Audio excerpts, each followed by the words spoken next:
Өнөөдрийн хүрх хэрэг бол 1960-аад онд Бразил улсад болсон явдал бөгөөд одоо болтол учир шалтгаан нь бүрэн тайлагдаагүй хэрэгүүдийн нэг юм. Тэр өдөр ууланд яг юу болсон талаар хинч одоо хүртэл бүрэн тайлбарлаж чадаагүйгээс гадна жирийн золгүй явдлаас эхлээд харийнхан ч холбогдолтой гих таамаглууд ихээр дагуулсан хэргийн талаар хүрхээр бэлтгэлээ. 1966 оны 8-р сарын 20-ны өдрийн орой Бразил улсын Нитерой хотын ойролцоо байх Винтен гих уулан дээр хоёр хүний цогцос байна гих дуудлага Нитерой хотын цагдаагийн газарт иржээ. Уг дуудлага өгсөн хүн бол 18 настай Жоржи байсан бөгөөд ууланд зугаалж аваад хачирхалтай өнөртөж цогцнуудыг олсон гэжээ. Гэвч энэ явдлаас өмнөх өдөр өөр нэгэн залуу цагдаагийн газарт дуудлага өгсөн ч цагдаа нар тэр үед шалгалтаар очоогүй байна. Учир нь эхний дуудлага өгсөн залуу хэлэхдээ хоёр эрэгтэй хүн зүлгэн дээр хэвтэж байсныг харсан бөгөөд магадгүй тэд цогтур гундаа хэтрүүлэн хэрэглээд унтаж байж магадгүй гэж хэлсэн тул тэр өдөр цагдаа нар тоогоогүй гэжээ. Гэвч маргааш нь ахин ийм дуудлага ирсэн тул цагдаа нар шалгахаар очоод хоёр эрэгтэй нилээд мууцсан цогц олсон байна. Тэрээр хэргийн газарт очиход эдгээр хүмүүс нь зэрэгцсэн дээшээ харсан байдалтай хэвтэж байсан бөгөөд тун ажил хэрэгч байрын хослол өмссөн байснаас гадна тэд тугалгаар хийсэн нүдний хаалт хижиж болохоор зүйл өмссөн байжээ. Хослолоос гадна борооны цүү өмссөн байж тэдний зүүс нь нүдний хаалтыг магадгүй өөрсдөө хийсэн байх гэж тухайн үед үзсэн байна. Тэдний цогцос олддог үе бол Бразилийн хамгийн халуун улирал байсан тул хоёр хонсон цогцнууд маш ихээр муутсан байсан ч тэдний бид ямар нэг үхэл түргэж болох ил шарах сорив олдоогүй юм. Тэдгэр хүмүүсийн хувцч гэсэн бүрэн бүтэн байсан бөгөөд ямар нэг тэмцэл хүчирхийллийн уул мөр олдоогүй гэж хэргийн хавц тэрэг тусгасан байна. Цогцнуудын хэн болох нь харьцангуй хурдан тогтогдсон ба тэд зэргэлдэх хотод оршин суудаг хоёулаа радио техникч мэрэгчлэлтэй хотынхоо телевизийн газарт ажилладаг залуус байв.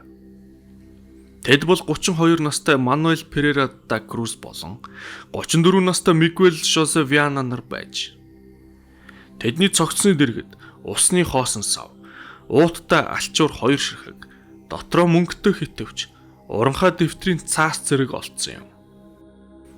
Нэг цаасан дээр нь магадгүй тэдний ажилтай холбоотой байж болох радио хэрэгслийн сэлбэгийн нэр бичээстэй байсан бол өөр нэг цаасан дээр тун хачиртай зүйл бичсэн байж. Энэ Португал хэл дээр баг зэргийн алдаатай бичсэн байсан бөгөөд дараах зүйлс байв. 16:30-д товлсон газарт байх. 18:30-д капслыг хэрэглэж үйлчлэлийн дараа металлыг хамгаалж дохиог хүлээх. Эдгээр нь яг зааварчилгаа мэт байсан ч хэн яах гэж эдгээр зааврыг өгсөн тодорхойгүй юм. Залуусын бичгийн хэвтээ цаасан дээрх бичгийн хэвийг тулгаж шинжилгээ хийсэн бөгөөд залуусын хэнийхтэй ч таараагүй нь 3 дахь нэгэн байсан уу гэдэг таамаг дэвшүүлэхэд өргөж байна. Тэдний олдсон цаасан дээр ямар нэг капсулын тухай бичсэн байгаа ч Мануэль болон Мигуэль нарт бэлтгэл хэрэгэлсэн эсэх шинжилгээ огт хийгдээгүй байна. Залуусын цогц ихээр муутсан байсан ч задлан шинжилгээний дунд өхлийн шалтгааныг зүрхний шигдэс гэж үзнэ нь эд залуухан хоёр хүн зэрэг шахуу зүрхний шигдэс болно гэдэг нь өнөшл муутай сонсогдож байсан юм. Одоо эдгээр залуусын талаар өгүүлье.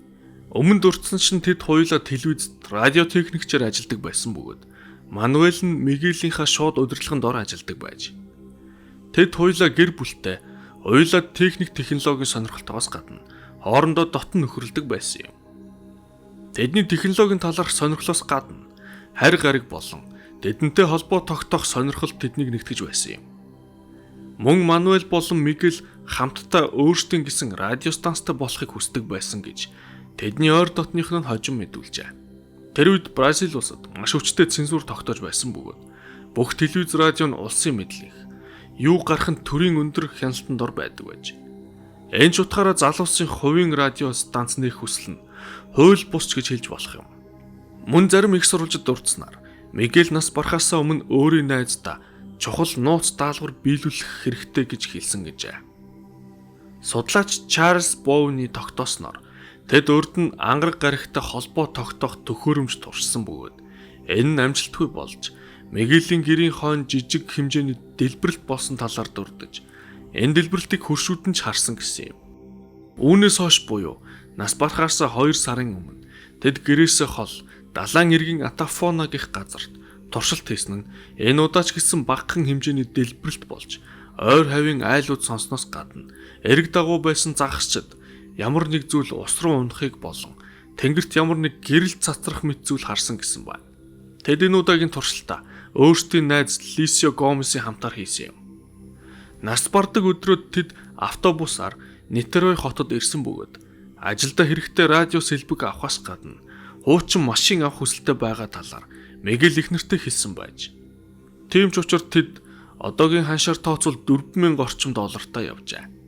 Залуус 14 хагаст хотод ирж радио техник зардаг дэлгүүрээс хэрэгтэй сэлбүүдээ авсан байна.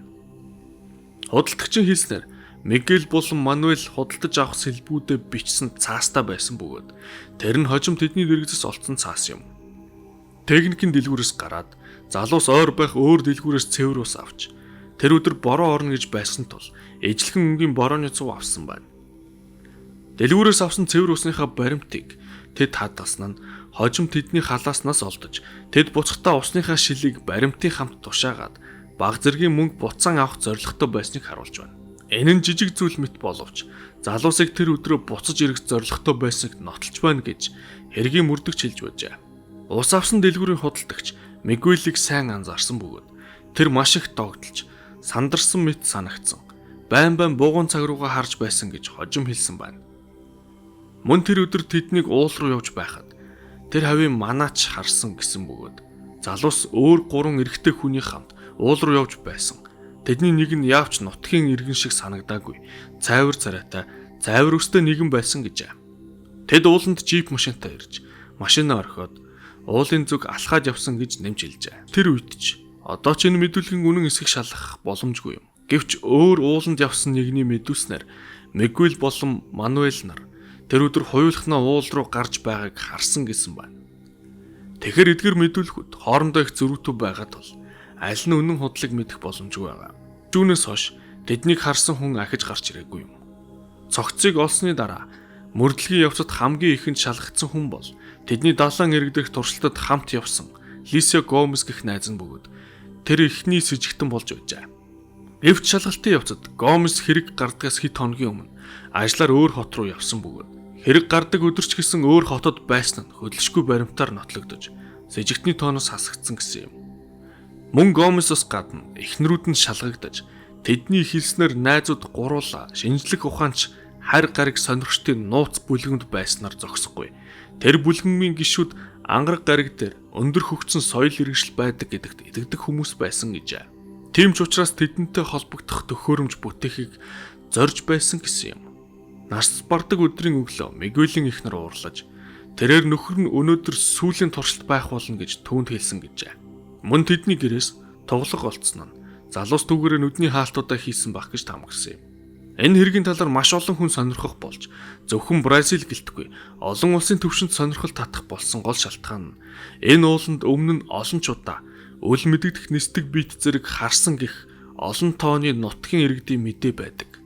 Дээр нь яг тэр ууланд харийнхны талаар судалдаг хоёр хүн учир битүүлгээр нас барсан байдалтай олдсон зэрэг нь гал дээр тос нэмсэн явдал болж байв. 1980 онд энэ газарт НАСАд ажиллаж байсан эрдэмтэн Жак Валье мөрдөгч болон сэтгүүлчийн хамт ирсэн бөгөөд тэд цогцууд байсан газарт хажихалтай зүйл харсан байна. 14 жил өнгөрсөн ч цогцууд байсан газарт ямар ч өвс ургамал байгаагүй юм. Гэвч энэ ямар нэг нууцлаг зүйл биш болж таарсан бөгөөд хэрэг гардаг үед тэр хавийн эвгүй үнэрийг дарах болон цогцсны муудах явцыг удаашруулах зорилгоор их хэмжээний формалин гэх бодис асгасан нь тогтоогдож, формалинд хорцсон газарт ахиж юм ургаагүй нь тодорхой болжээ. Одоо энэ хэргийн талаарх түгээмэл таамагуудыг хүргэе. Эхний таамгаар залуус аянган цохиулж нас барсан гэх таамаг юм. Тэр өдөр бороо орж аянга буусан бөгөөд залуусын зүүс нь тугалхан багаас болж аянга нэргсэн гэж үздэг байна. Аянган цохиулсан хүмүүс тодорхой уулмөр үлддэгч цогц сэт муутсан байсан тул үүнийг тогтоох боломжгүй болсон гэж таамаглаж байна. Дараагийн таамаг бол харийнхантай холбоотой гэх таамаг. Энэ хэргийн талар маш алдартай болох үед нэгэн эмэгтэй сонинд хандсан бөгөөд тэр өдөр хоёр хүүхдийнхээ хамт уулын дэрэгдүр машинтай явж байгаад уулан дээр ямар нэгэн зүйл болж байгааг анзаарч машинаа зогсоогод харсан гэжээ. Тэдний харснаар уулан дээр өндөг шиг хэлбэртэй зүйл агаарт тогтож байсан. Тэр зүйлээс нь шаргал гэрэл цацарч байсан гэсэн юм. Энэ эмэгтэн ярьслага нийтлэгдсэний дараа маш олон хүмүүс иймэрхүү зүйл тэр газарт тэр цаг үед харсан гэж цагдаад мэдэгдэж эхэлсэн юм. Энэ таамгаар бол залуу сар гаргийнхантай холбоо тогтоосноосоо болж нас барсан гэж үздэг байна. Харийнхантай холбоотой ч арай өөр таамаг байдаг нь Мигуэл болон Мануэль нар харийнхныг судлаад тэдний талаар мэдээлэл олж авахд тун ойрхон очсон тул тэднийг улсын тусгай албаныхан устгасан гэх таамаг мөн байдаг байна. Дараагийн таамгаар бол залуус капсултай ямар нэг зүйл уух тухай цаасан дээр бичсэн байсныг эргэн санацгаая. Тэгэхээр тэд нууц бүлэглэлд хамаардаг байгаад тэндээс нь өнөөх юм уу мансууруулах бодисыг өгсөн байж болох юм. Залуус уулан дээр гарч өнөөх зүйлээ хэрэглээд хордож нас барсан байх боломжтой. Гэвч хожим өөр нэгэн их сурвалжийн хэлснээр залууст биохимийн шинжилгээ хийсэн гэсэн бөгөөд ямар нэгэн бодис олдоогүй гэсэн юм. Харин зарим их сурвалжид ямар нэгэн шинжилгээ хийгдээгүй тул тэд юу хэрэгэлсэн эсэх талаар ямар ч мэдээлэл байхгүй гэж байна. Өөр бас нэгэн боломж төвлөр бол мөн төр засгийнхантай холбоотой гэх таамаг бөгөөд тэр үед Бразилд цэргийн дарангуул тогтож байсан үе. Өмнө дурдсанчлан мэдээллийн хэрэгслүүд маш өндөр цензуртэй байсан. Энэ үед залуус хууль бусаар нууц радио станцтай болох төлөвлөгөөтэй нь төр засагт мэдэгдэж тэд тусгай албатуудаар тэднийг хөнөөлгсөн гэх таамаг юм. Мөн зарим нэгний үзэж буугаар залуус үнэн хэрэгтээ ямар ч харийнхан гих мэт зүйл сонирхдаггүй байсан бөгөөд эдгээрээр халахвч хийж төрийн эсрэг үйл хэрэг төлөвлөж ангараг гариг руу биш өөрсдийн ижил зорилготой хувьсгалчтай холбогдож байгаад тэр нь төр засгийнхан тодорхой болж устгагдсан гэж таамагладаг байна.